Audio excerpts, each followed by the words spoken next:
In 2017, I travelled to New Zealand. I chose this country because of the beautiful nature that I knew that they had there, and also that they spoke English, so I wouldn't have to learn another language. I worked there for a couple of months, and then I bought a bike and toured the North Island. It was one of the best experiences I've had, and I just wanted to piece together a video detailing my experiences. My mates dropped me off at the airport, but we went to the pub beforehand, which in hindsight wasn't a good idea, because it isn't fun to travel 36 hours by plane with a hangover. When I stopped off in Abu Dhabi, I got confused in the toilets by the shower head next to the toilet. I finally got over the hangover when I looked out the window of the plane and saw Wellington. It was February, so I just had all the winter in England, and it was great to see the sunshine. After checking into the hostel, I wanted to keep moving and escape the jet lag, so I went for a jog around the coastline of the city. I had previously lived in Oslo, which is by the sea, so it was great to be in a city by the sea again. Oriental Bay was amazing. I couldn't wait to go for runs and then swim in the sea afterwards. Supermarkets even sold Hayden's baked beans English recipe, so I was happy with that. The next couple of weeks I spent hanging out with friends that I made at the hostel. I got my bank account and national insurance sorted as well. I made a really good friend called Sebastian. He helped me out a lot on the lead up to my bike tour. We spent a couple of weeks hanging out before I started work and before he started uni. We spent a lot of time at the beach. I got sunburnt through my sun cream because the ozone layer is thinner over New Zealand, so the sun rays are really strong. He moved into an awesome apartment right in the centre of town, and I decided to carry on living at the hostel. I wanted a job in a bar, so I went out looking, and the second place I went into said I could start that night, so I started working in an Irish bar. It was great at first. I really liked the people that worked there. I also worked on St. Paddy's Day, which was really crazy. After a while it became a bit boring for me though, because it felt a little bit too similar to working in a bar back home in England. Around that time I was following the Indian Pacific Wheel Race, which is a self-supported race across Australia. The races have lightweight setups that I'd not seen before, and it looked like a fun way to travel. Across Australia is more than 5,000 kilometres, and then when I googled the distance from Wellington to Auckland, it was under 1,000 kilometres, so I thought that would be a decent challenge for me. I had left my bike back in England, so I needed a new one. I had only just got into cycling, and had only owned a cyclocross bike. I began my search for a bike in the bike shops around town, but all the new ones cost more than I wanted to spend. I found a decent bike online, so I bid on it and won the auction for a good price. The seller dropped it off at my hostel, and he told me that he bought it for a sportif, but had broken his leg beforehand and not used it. He had bought it new for around £1,200, and I got it for £240, so I had a pretty good deal there. Because of that, I could spend a bit more money on the other things that I needed. I saw that a lot of the indie pack riders were using bags from Apidora. They sold them in one of the bike shops in the city, so I got a saddle bag and a handlebar bag from them and was very happy with the performance. There was an outdoor shop in the city called Kathmandu. They had a very nice one-man tent that wasn't too heavy. I also got my sleeping bag from there. I should have spent more on that and got a down one, because the polyester one I had took up too much space and wasn't even that warm. For the rest of my stuff, I went to an army surplus store. I got a lightweight aluminium cooking pot made in the USSR, that was pretty cool. I also got something called a peasant knife that was made in New Zealand. The only problem is that the blade isn't stainless steel. The only thing I changed on my bike was that I bought some larger 25C tyres, which were the largest that my bike could fit. They were from Specialized, and I don't really rate them because they didn't last that long. If I was more experienced, I would have got some larger gearing. I had to grind my way up some of the climbs with all the extra weight. After I had all my equipment together, I went on a few test rides with all my stuff to get used to how it felt on the bike. So then I was ready. I quit my job, had a piss up, and then set a leaving date. Alright, first day of the cycle tour. Starting out here in Wellington, and I've been here for over a month, but time to leave. So, going to Auckland on a bike. This is my setup. Mixture of expensive and ghetto products. I remember being so nervous on day one. To leave Wellington, you have to travel on the highway where the speed limit is like 70 miles an hour. So it's a bit scary having large trucks going past you at that speed. There was a bike lane, but it was covered in broken glass and rocks. I rode in it for a bit, but got a puncture after 15 minutes. It was a bit of the blow to the morale getting a puncture so early in, but I soon forgot about it after I just replaced the inner tube. Day one was going well. After I got out of the city, there was less traffic. The roads were new and were very smooth to ride on. I arrived at my first campsite. The sleeping mat I had was terrible. It was big and heavy. I had it attached to my bike over my front wheel. When it hit a pothole, it skimmed across the tyre and it rubbed a hole in it. Before using it that night, I had to repair the hole with a patch from my puncture repair kit. The next day I tied it on tighter, but the problem kept on happening because I couldn't fit it anywhere else on my bike. One of the reasons why I was so nervous on the first day was because I wasn't sure I was going to sleep that night. But after finding such a good free campsite, I started to worry less. Day 2 went well. I travelled quite far. Day 2 of the trip to Auckland. Feeling pretty good, gonna push it today. I stopped at a pack and save, which is a cheaper supermarket, because you have to pack your own bags. Which was funny to me, because in England you pack your own bags in every supermarket. I bought some bread and cheese to make a change from just eating pasta and beans. Bread is the worst thing to carry on a bike, because it's so fragile and takes so much space. I hung the plastic bag off the front of my bike, which was a terrible idea. Day 2 campsite was also free, which was great for keeping my budget down. Day 3, I did about 80 kilometers. I didn't eat very much that day, so I ran out of energy towards the end. I bought some chips from a Chinese chip shop, charged around £1 for a small sachet of tomato ketchup, so I just ate them dry. That night's campsite was also free, and it even had kitchen facilities. I met a Japanese man travelling by motorbike. He was really great, and we chatted about how it was to travel by bike, and then we exchanged contact details. On day 4, I didn't travel very far. I was feeling a bit tired. I stayed on a paid campsite that night, where I got a shower and I could wash my clothes. It was Sunday and the owner came out with a Sunday roast for me. There was a family staying there on holiday and they had had a fire that evening and they invited me to come and sit with them. I was loving it how friendly the Kiwis were towards me. Had a really nice day that day. Day 5 had great weather. I passed through Wanganui, which is a nice little town on a river. Day 5 and I'm in Wanganui. For some reason I can remember that name. The road started to get a bit hilly, but I travelled a fair distance that day. That evening's campsite was really scenic. It had a nice garden that looked like something out of Hobbiton. The facilities were built in the 50s and hadn't changed much. And it was autumn and out of season, so I had the place to myself. It got creepy at night to be in such a big place alone. It was also very quiet and had no lighting on the campsite. Despite this, it was a really nice place. So I stayed an extra day as a rest day. I was listening to Lord of the Rings audiobook, so I spent the day in the garden listening to that. I rode to the next town. It was just a pub, surrounded by a couple of houses. I bought 1 onion and 1 carrot and a tin of chickpeas, and it cost me about £5. I made a curry that night on a log fire. Hills, hills, hills, hills, and more hills. Day 6, I rode to Horia, a town that reminded me of a small town in England, but it had different buildings. There was a lot of war memorials. And in the supermarket, I found out the hard way that tomato sauce in a big can isn't pasta sauce, it's tomato ketchup. On the way back to the campsite, I saw something in the distance, and I realised it was Mount Taranaki. It was crazy to see such a large mountain on its own, and daunting to think that I had to cycle around it to get to New Plymouth. I know I've got to cycle around this mountain, and I'm just on this road, it just goes ahead. And it doesn't seem to get any closer. It just stays the same in the distance. Just this road ahead.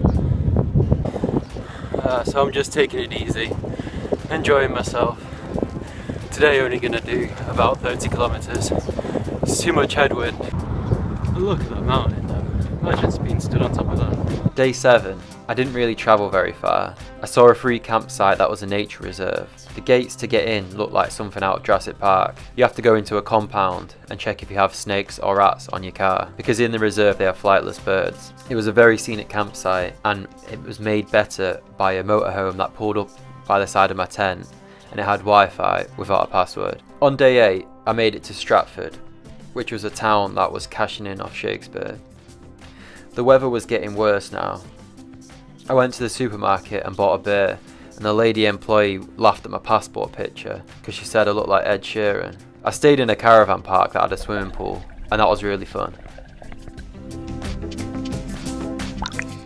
On day 9, I put my head down and really pushed it to New Plymouth. I pushed it a bit too hard though because I felt really sick when I arrived. It was raining a lot now, so I had a night in a hostel. I spent the afternoon exploring the city. There was some really great street art there. This is where I found out that Domino's sell individual pizzas for $5, so I had the first of many veg trios.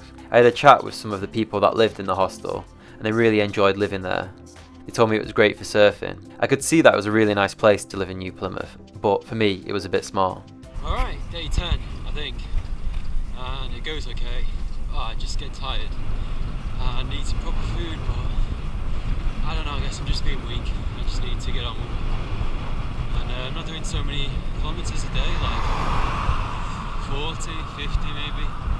But I'm just getting really tired sleeping in the sun, being on these roads. So, anyway, see how it goes. On day 10, I didn't travel very far. I camped by the sea, and I've only taken 2 photographs of that campsite. Alright, just came up a really intense incline, and the best thing about coming to the top of the incline is you gotta go down. Day 11 was a good day. The weather got better, and the landscape changed to be more green. I didn't realise, but there was a very tough climb on my route called Mount Messenger. It was fun though, and felt great when I got to the top. There wasn't that many campsites around that area, so I only had one choice really.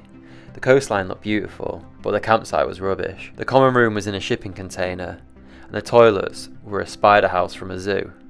Day 12 was a tough day. I did about 70 kilometres with a lot of elevation. Wow, it's hard today. Sore legs, really uphill constant. And up and down hills with no towns or anything. And raining, cold.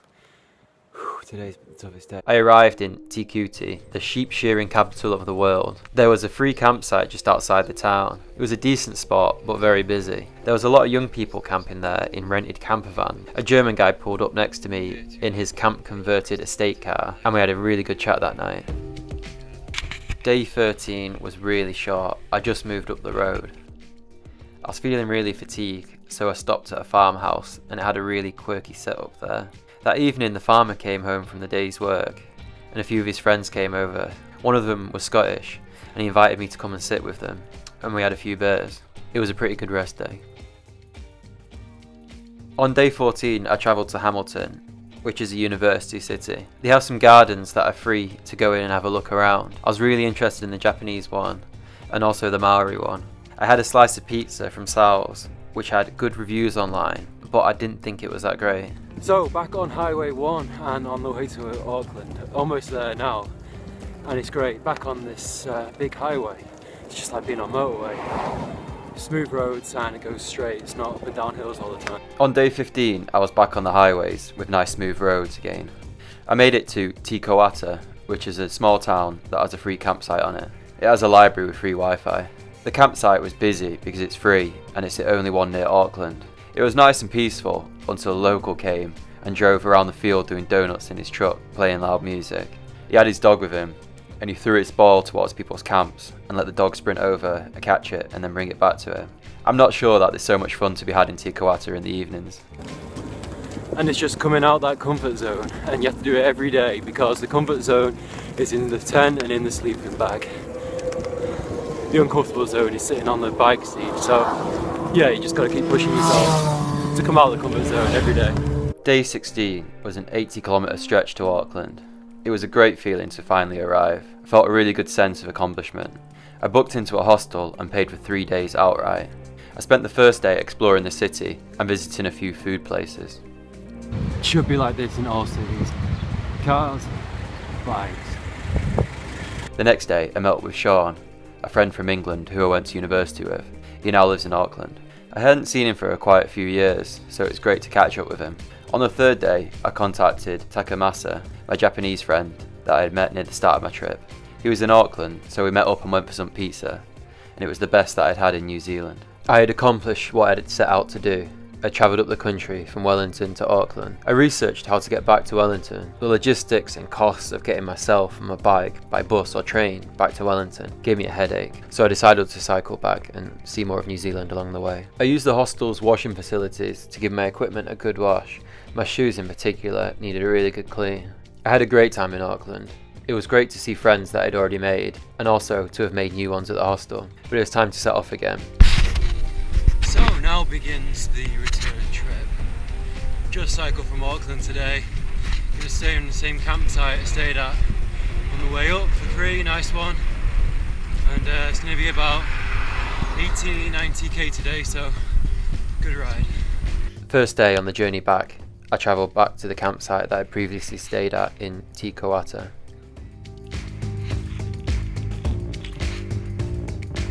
Day 2 on the way back to Wellington. Sun's shining, I'm happy, well rested. It's great. Feeling really positive. Day 2, back on the road to Wellington, took me on a very scenic route, passed through some old mining towns, and I wanted to do a walk where you got to see the old mines, but I only had some light trainers on me that weren't suitable. The campsite I stayed on that evening was an old train station, and that was quite different. Okay, day 3 on the way back home, and yeah, feeling good. Oh, got some fuel, got some sugar, got some carbs ready to go. Day 3 was quite a short day. I didn't get any photographs of that campsite. It was a small and busy one that had a lot of young people living there who worked picking fruit. Around the campsite there are a lot of avocado trees, which you could take the fruit from and eat for free. The site was full, but they managed to squeeze me on a very small patch of grass right next to the toilets. Right now, this is the highlight of my day, and the trip probably. So good right now. That was really intense ride, and it's just not stopped raining all day. Put my tent up in the rain. Everything is wet. Everything's wet. Wet pillow. Look at this. It's just my sleeping bag's dripping. Look like a complete nerd, but at least I'm dry. Day 4 was when it started to get hard because of the weather. It was raining all day and getting cold now. I stayed in a free campsite that was in a forest. I arrived completely soaked, and the only indoor facilities were the toilets. I had to set my tent up in the rain, which meant the inside of my tent and my sleeping bag also got completely soaked. I took some paper from the toilet and tried to dry the inside of my tent, but my polyester sleeping bag was just wet. It started to get dark and colder, and I was really nervous that I would get very cold in the night. So I put on all of my items of clothing and rubbed my hands together to create some heat. I was very jealous of all the other people sleeping in camper vans. It rained throughout the night and onto the next morning. I had left my cycling kit hanging from a tree to dry, which obviously hadn't worked. It was still completely wet. But I just took a deep breath and got out my warm sleeping bag and pulled on my wet cycling kit. I collapsed my tent and packed everything into my bag. Others staying at the campsite were just watching me, but one Englishman came over with a cup of tea. At this point in the trip, it started to get really difficult, and it took away a little bit of the fun. Geothermal pool. It smells like them stink bombs used to have in school. Egg, rotten egg. On day 5, I travelled to Rotorua. On the way, the guy who gave me the cup of tea passed me in his car, shouting out the window and motivated me onwards. Because I'd had such a terrible night's sleep, I booked into a hostel. I stayed for 2 days because I'd been told about the redwood forests nearby and how great it was for mountain biking. So the next day I rented out a mountain bike and went cycling on the mountain bike courses. I'd never done it before, so it took a lot of getting used to, but it was fun nevertheless. I just wish I had clipless pedals on the mountain bike because it was strange going back to flats. The next day I spent an afternoon exploring the city and the geothermal pools. There was a food festival happening in the centre, so I got some food from the stalls and chatted with some of the locals. Day 6 was summed up by the title of my Strava. It was raining all day and was getting even colder. I got a flat tyre halfway to my destination. I was wearing cotton gloves which had got really wet and the wind was blowing on them, so it numbed my fingers. When I came to change the inner tube, I couldn't get the new one in because of how cold my hands were. There was a campsite just up the road from where I'd stopped, so I walked to it. It was off season now, so the only people on the site were the residents living there in trailers. I was getting my ass absolutely handed to me today. Sideways rain, relentless headwind. I was going to do 90k all the way to Taupo, and then did 50 and had paced myself for another 40, but then this happened. So I set up my tent and took a hot shower. Then I went in the common room to warm up and charge my electronics. I watched some Aussie Rules football on the couch. Then a guy came in and sat down next to me and didn't say anything. And we just watched the football together for about half an hour. And then he stood up and said, well, I'll see you later then. And then he just left. I didn't have a chance to buy food from any shops that day, so I had to eat what I had on me, which was porridge. So that day, I had porridge for breakfast, dinner and tea, and then breakfast again the next day. When I got back to my tent that night, the water had frozen on it, and it was trouble opening the zip. This was also a really tough day. Day 7 didn't lighten up. I ran into a piece of metal cable that was on the side of the road, which caused me to punch it again. After I changed the inner tube, I went to get my bike pump that was attached to my bike frame, but it wasn't there, so I couldn't re-inflate my tyre. So I started to walk to the next town, which was about 10 kilometres away. I walked about 5 kilometres, then a pickup truck pulled in next to me. Once again, I was pleasantly surprised by the kindness of Kiwis. The man asked if I would like a lift to Taupo, but I wanted to cycle, and asked him a lift just to the next petrol station. Assured him I could pump up my tyre using the air pump at the station. After he'd left, I realised the fitting wasn't right for my inner tube, so I just waited at the petrol station for about half an hour until a car came with a mountain bike fixed to it. I asked the man could I use his bike pump, but he didn't have one. He just had a CO2 canister, which is not cheap, but he was very kind and he let me use that to pump up my tyre. Then I continued my journey the rest of the way to Taupo. When I arrived, I went to the supermarket to buy some food. On the way, 3 children at a bus stop shouted at me, "Hey mister," so I went over and asked what's up. The tallest one of them looked at me with an expression of pure malice and said, "I'm gonna kill you, bro," and then he spat in my face. The 3 of them started to punch me, so I pushed them away and cycled off. I thought to myself, welcome to Taupo. I thought my luck couldn't get any worse, so maybe now I'd have some good luck. When I got to the supermarket, I bought a scratch card. Of course I lost. I stayed 2 nights in Taupo. With my extra day, I took all my equipment off my bike and went for a ride. Felt great to have my bike without all the extra weight on it. That evening, I left my lights in my top tube bag, and in the morning they'd been stolen. So I went to the local bike store and bought new lights along with a new pump. Day 8 was one of the hardest days I did on the bike. It was 100 kilometers with 1,500 meters of elevation. I bought a couple of gels from the bike store and used them that day. I had to do that distance because there wasn't any other campsites in between. The campsite was super scenic. I had to travel a few kilometers off the main road to get to it. I think I was the only one staying there. Again, it felt quite eerie to be on such a large campsite alone. Day 9 was my final day travelling by a bicycle. I filmed this video clip 10 minutes before crashing. This really is the most toughest thing I've ever done. I was travelling down a descent around 30 miles per hour when a side wind pushed me off the road. I came over the handlebars and landed on my water bottle that I kept in the centre back pocket of my jersey, which in hindsight was a bad place to keep it because it was made out of hard plastic and broke underneath the force. I lay on the ground winded. Within the first minute, a large truck pulled up into the hard shoulder in front of me. A woman got out with Metallica blasting in the cab. She asked if I was okay and did I need a lift into town. Her truck was too large to go into the centre, but she could drop me off just outside Napier. I managed to roll into town from where she had dropped me. I googled hostel on my phone and went towards the closest one. It was on the 2nd floor, so I put all my effort into picking up my bike and carrying it up the stairs. I paid for a week outright and went straight to bed. The next day when I woke up, I could hardly move. It took me around 20 minutes to get dressed, so I just lay in bed for around 2 days. After that, I started to get less stiff and move around more. I met some great people at the hostel. One guy worked in a local winery. He invited me and a few others for a guided tour.